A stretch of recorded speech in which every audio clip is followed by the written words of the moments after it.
Do you ever feel like we are all on-air personalities today?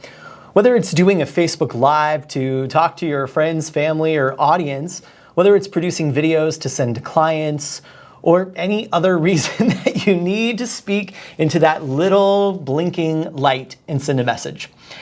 Doing videos is just a way of life today. Zoom videos, messaging, pitches, proposals, they're all happening on screen.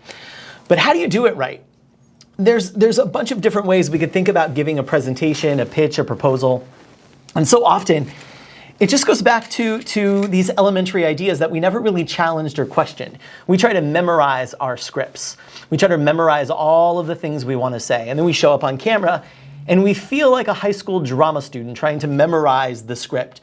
And if you think about acting, by the way, it takes people years and years and years to become really good actors. People who can memorize a full script, a full conversation, and then deliver it honestly, that's not easy. I mean, there are a lot of people who have college degrees, who've studied everywhere, and they're still not really great actors. So I don't know about you, but that is not what I'm trying to do. That's not what I'm trying to compete. What I want to do is deliver my message in a way that's honest and truthful and with confidence.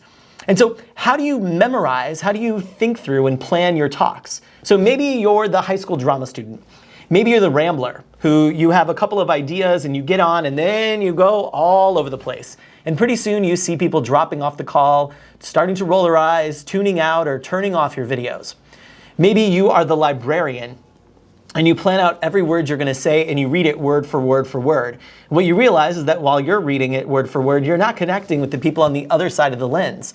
So that doesn't work either. What we have to do is think of a new way. And here's what I do. Every single time that I am doing even a keynote speech, but a video just like this, I've got my notes here, what I want to say. And instead of writing down bullet points or trying to memorize a long script, what I do is I write out my points as questions. This helps you a couple of ways. One is it lets you think through what are the questions I'm trying to answer in this presentation? What are the questions my audience might have? You can then sequence your questions into a series that makes sense. Here's the issue with bullet points. Let's say that you go to a meeting. By the way, these work even with agendas for meetings. So here's how this looks. With bullet points, you might go in and say, let's talk about lighting. That conversation could go on and on and on. There's no parameter, there's no goal, there's no intention in that bullet point. But if you ask the question, what is the right kind of lighting to supplement the natural light we have coming in, like I do here in Los Angeles in my studio? Let's talk about the 3 options we have to supplement the lighting and get in place by the end of the month. That's much different. If you say, are we on track or off track, and how far with this project?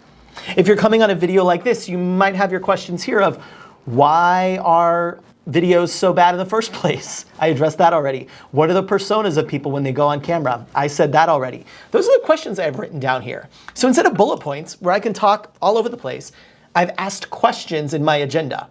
Here's a little trick. If you're doing a webinar or a keynote speech, you can even embed your questions into your slides. So you can actually put on your slides, so why does it matter that we do X and Y and Z anyway? And then that can act as a prompt for you in what you're going to say next. This is great training if you're going to be in front of the media, if you're going to go on to podcasts, if you're going to be interviewed. Really learning to respond concisely to questions helps you to deliver your message. And the same thing applies in videos, in proposals, in pitches, in conversations. You could do the same thing every time you're going to get on screen, is to block out your questions. And you could do it here, like I've done on my phone, or just a simple Post-it note on your screen of your laptop. That way you remember, what are the questions I'm supposed to be answering today? And once I've answered them, once we've gotten there, I can move on to the next one. That'll help me be punchy and tight and clean with my messaging and not lose my audience. Because if you lose your audience, well, they're lost. That's the point. You don't want to lose your audience. So that's what we've got to do. So instead of memorizing scripts, instead of worrying about every single thing you might say, your job is to write down the questions. And now, before we go, let's talk about rehearsal. So you might say, okay, I've got my questions listed, Mike. So now do I rehearse my responses? Do I memorize every single thing I'm going to say? Do I write it out word for word?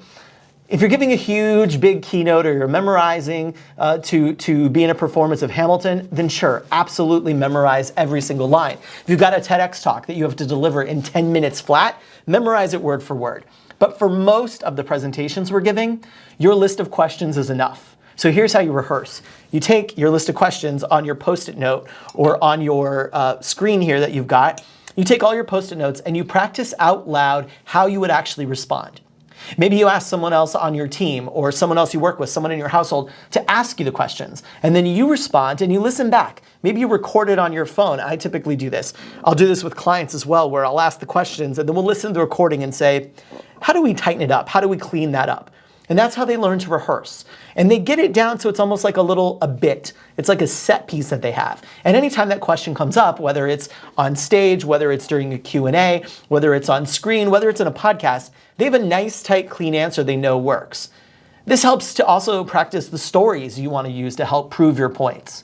So number one lesson is to try out this week in one of your meetings, one of your video conversations, one of your Facebook Lives, one of your LinkedIn Lives, is to try to write out a list of questions and see how it feels to be responding to the questions versus actually just a bullet point list of things that you indiscriminately try to fill with ideas. See if it helps you to answer the questions to get there a little bit quicker. And then number two, just practice what your responses look like. That's how you rehearse. Before you click that little record button or go live button, you just practice responding to the questions you've organized. Make sure you love the answers, and then push the button and go live. Or as my friend Brian Fanza would say, push the damn button.